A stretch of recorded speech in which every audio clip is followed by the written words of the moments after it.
আসসালামু আলাইকুম। অবিরাম বাংলার সংবাদে সবাইকে স্বাগত জানাচ্ছি। আমি নাইম ফাথম মুবিন। শুরুতেই বিআরবি কেবলস সংবাদ শিরোনাম। জানিয়ে দেব সর্বশেষ আপডেট বাংলা সংবাদ। শুরুতেই শিরোনাম। শুরুতেই জানাবো, নির্বাচন দিতে যত দেরি হবে সমস্যা তত বাড়বে, মির্জা ফখরুল। এদিকে আমি রাজনীতি করব না, সারা জীবন যা করেছি তাই করব, ডক্টর ইউনূস।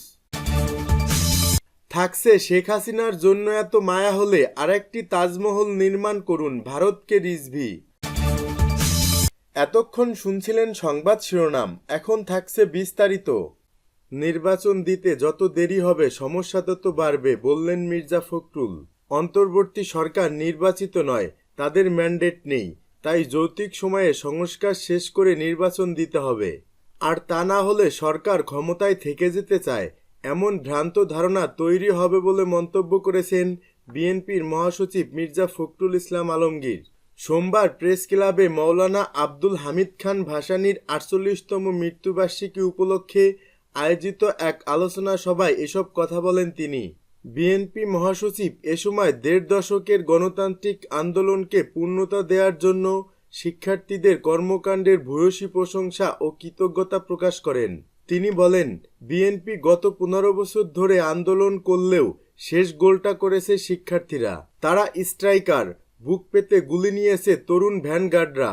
ছাত্রদের সঙ্গে কখনোই দূরত্ব সৃষ্টি করা যাবে না। দ্রুত জাতীয় নির্বাচন ও সংস্কার ইস্যুতে মির্জা ফখরুল বলেন, ছাত্ররা অনেকে কথা বলবে, আমরা হিসেবি, তাই অভিজ্ঞতা থেকে বলছি, দ্রুত নির্বাচন জাতির জন্য জরুরি। কারণ এই ধরনের সরকার যত বেশি দিন ক্ষমতায় থাকবে তত বেশি সমস্যা তৈরি হবে। কারণ এটা তো নির্বাচিত সরকার নয়। সংস্কারের কথা বিএনপিও বলেছে। অবশ্যই সংস্কার চাই, সেটা যৌক্তিক সময়ে হতে হবে। এসব না করতে পারলে সমাজ পরিবর্তন করা যাবে না। দেশের রাজনৈতিক পট পরিবর্তনের এই সময়ে সবাইকে সতর্ক থাকার প্রতিও গুরুত্ব আরোপ করেন বিএনপি মহাসচিব। এ সময় তিনি আরও বলেন, এমন কাজ করা যাবে না যা আমাদের দেশকে যেটা অস্থিরতার দিকে নিয়ে যাবে। আমি রাজনীতি করব না, সারা জীবন যা করেছি তাই করব, ডক্টর ইউনূস। রাজনীতিতে আসায় নিজের অনীহা প্রকাশ করেছেন অন্তর্বর্তীকালীন সরকারের প্রধান উপদেষ্টা ডক্টর মোহাম্মদ ইউনূস। তিনি বলেছেন, নিজেকে বদলাবেন না। সম্প্রতি আজারবাইজানের রাজধানী বাকুতে জাতিসংঘের জলবায়ু সম্মেলনে অংশ নেন ডক্টর ইউনূস।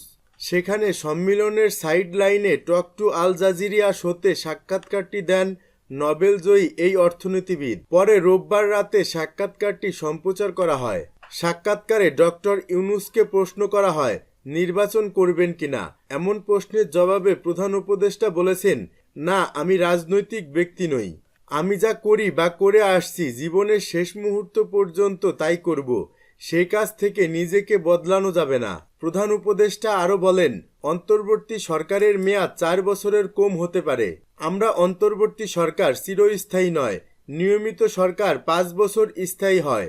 নতুন সংবিধানে ৪ বছর উল্লেখ করা হতে পারে, কারণ সম্ভবত মানুষ সরকারের মেয়াদ কম চায়। তাই অন্তর্বর্তী সরকারের মেয়াদ ৪ বছরের কম হওয়া উচিত। তবে এটি আরও কম হতে পারে। সবকিছু নির্ভর করছে জনগণের উপর। তিনি আরও বলেন, সব রাজনৈতিক দলের সাথে আলোচনার ভিত্তিতে নির্বাচন অনুষ্ঠিত হবে। যদি বলা হয় সংস্কার দরকার নেই, তাড়াতাড়ি নির্বাচনের ব্যবস্থা করতে হবে, তাহলে তাই করা হবে। আর যদি সংস্কার চায়, তাহলে সংস্কার করেই নির্বাচন অনুষ্ঠিত হবে। শেখ হাসিনার জন্য এত মায়া হলে আরেকটি তাজমহল নির্মাণ করুন, ভারতকে রিজভি। বিএনপির সিনিয়র যুগ্ম মহাসচিব রুহুল কবির রিজভি বলেছেন, শেখ হাসিনা পালিয়ে যাওয়ায় ভারত শোকাহত। তারা শেখ হাসিনার জন্য খুব কষ্ট পাচ্ছে। তারা ষড়যন্ত্র করছে তাকে আবার ক্ষমতায় বসানোর। শুধু শেখ হাসিনার জন্য তাদের মিডিয়া একটি স্বাধীন দেশ নিয়ে অপপ্রচার চালাচ্ছে। লালমনি বড়বাড়ি কলেজ মাঠে শহীদ জিয়া স্মৃতি ফুটবল টুর্নামেন্টের চতুর্থ খেলায় প্রধান অতিথির বক্তব্যে তিনি এসব কথা বলেন। রিজভি বলেন, বেগম খালেদা জিয়া জেল জুলুমকে মেনে নিয়ে দেশেই ছিলেন এবং আছেন। আর শেখ হাসিনা নেতাকর্মীদের রেখে ভারতে পালিয়ে গেছেন। এটাই হলো শেখ হাসিনা আর বেগম খালেদা জিয়ার মধ্যে পার্থক্য। তিনি বলেন, বিএনপি হচ্ছে আদর্শের দল, উৎপাদনের দল, মানুষের ক্ষুধা নিবারণের দল। আর আওয়ামী লীগ হচ্ছে লুটেরাদের দল, টাকা পাচারকারীদের দল, দুর্বৃত্তদের দল।